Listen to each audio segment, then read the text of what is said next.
ಇನ್ನೆಷ್ಟು ದಿನ ಹೀಗೆ ಇರೋದು? ಇದಕ್ಕೆಲ್ಲ ಪರಿಹಾರ ಏನಿದೆ ಅನ್ನೋದೇ ಗೊತ್ತಾಗ್ತಾ ಇಲ್ಲ. ಆ ವಿಕ್ರಾಂತ್ ಜೊತೆಗೆ ನಾನು ಯಾಕಾದ್ರೂ ಸೇರ್ಕೊಂಡು ಪ್ಲಾನ್ ಮಾಡ್ತೀನಿ. ಭುವನಿಗೆ ಸ್ವಲ್ಪನಾದ್ರೂ ಅರ್ಥ ಆಗೋದು ಬೇಡವಾ?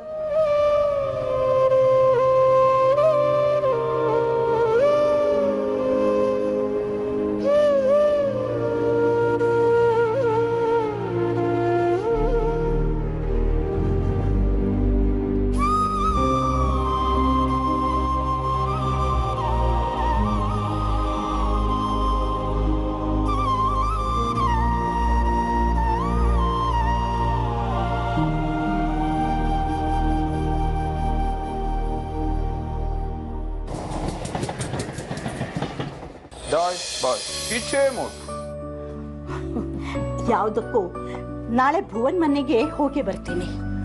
ಹಾ ಸರಿ, ನಾಳೆಗೆ ಹೋಗಿ ಬಾ ಬೇಕಿದ್ರೆ. ಶ್ರದ್ಧಂಗೆ ಖುಷಿ ಆಗುತ್ತೆ. ಹೌದು, ಇಷ್ಟೆಲ್ಲ ನಡೆದು ಹೋಯ್ತು. ನಾವು ಬರೀ ಫೋನಲ್ಲಿ ಮಾತಾಡೋದು ಬಿಟ್ಟು ಇನ್ನೇನು ಮಾಡಿಲ್ಲ. ಹೌದು, ನೀನ್ ಹೋದ್ರೆ ಶ್ರದ್ಧಂಗ್ ಧೈರ್ಯನೂ ಬರುತ್ತೆ. ನಾನು ಹೋದ್ರೂ ಧೈರ್ಯ ಬರುತ್ತೆ. ನಾನು ಬರ್ತೀನಿ. ಎಲ್ಲಿಗೆ? ನೋಡು, ನಾನ್ ಭುವನ್ ಮನೆಗೆ ಹೋಗ್ತಾ ಇದ್ದೀನಿ. ನೀನ್ ಬರೋ ಹಾಗಿಲ್ಲ, ನೀನ್ ಮನೇಲೇ ಇರ್ಬೇಕು. ನಿನ್ ಗುಣ ಆಗು, ಆಮೇಲೆ ಎಲ್ಲಿ ಬೇಕಾದ್ರೂ ಹೋಗು. ನಾವು ಎಲ್ಲಿಗೆ ಬೇಕಾದ್ರೂ ಹೋಗ್ಬೋದು. ನಾನು ಬರ್ತೀನಿ. ಎಲ್ಲಿಗೆ?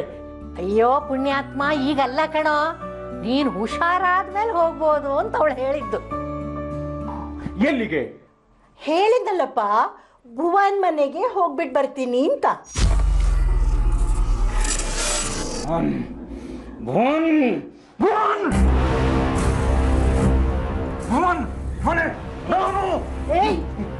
ಏನೋ ಭುವನ್ ಹೆಸರು ಹೇಳಿದ ಕೂಡ್ಲೆ ಯಾಕೋ ಹಿಂಗ್ ಮೈ ಮೇಲೆ ಭೂತ ಬಂದಾಗ ಆಡ್ತೀಯ ನೀನು?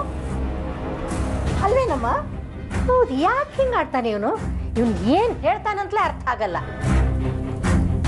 ಅಲ್ಲ, ಭುವನ್ ಮೇಲಿನ ಹಳೆ ದ್ವೇಷ ಮರ್ತಿಲ್ಲ ಅಂತ ಕಾಣುತ್ತೆ ಇವನು, ಅದಕ್ಕೆ ಹಿಂಗ ಆಡ್ತಾನೆ. ಇನ್ಮೇಲೆ ನಾವು ಭುವನ್ ಹೆಸರು ಹೇಳೋದೇ ಬೇಡ, ಸುಮ್ಮನೆ ಬಿಡೋಣ. ನೋಡಿ